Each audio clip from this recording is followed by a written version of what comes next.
I've learned a lot about communication framework after going through a lot of frameworks. I've come up with the frameworks that I'm gonna use most of the time.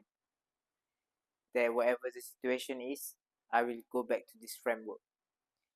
Why framework is such an important thing to use or to have? Because when you have framework, you have something to go back to.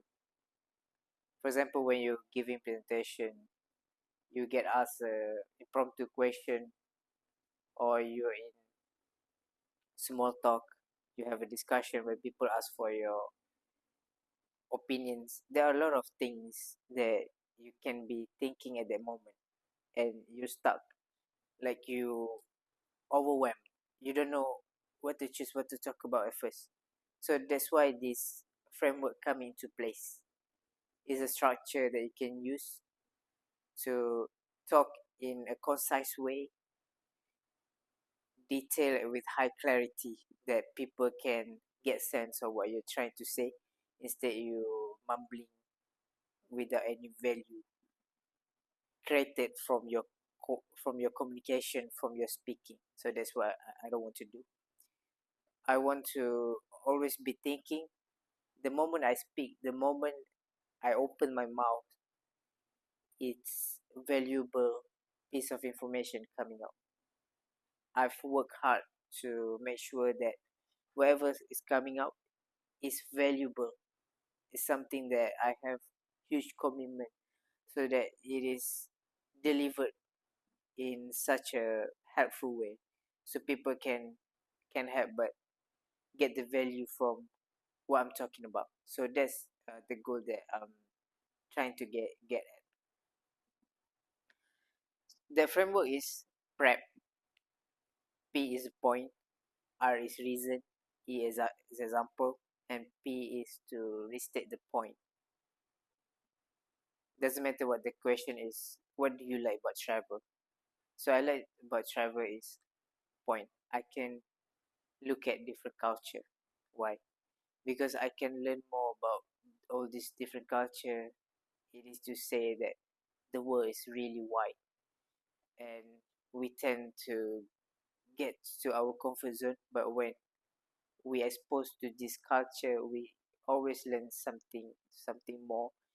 It's a beautiful thing as a human being, as a society, and that's why I like about travel is I can see the culture. So that's what I've been using prep. So to There also one more framework that is much simpler, which is what, so what, and what now. What and so what is basically same as point and reason. And what I think about combining all these two together is the what now. What now is not existing in the prep. So why I don't add it to the last one, which is restate the point, or I can say what now, what we are going to do next. So that's also interesting.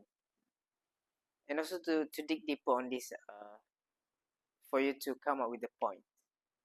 This is what happened initially.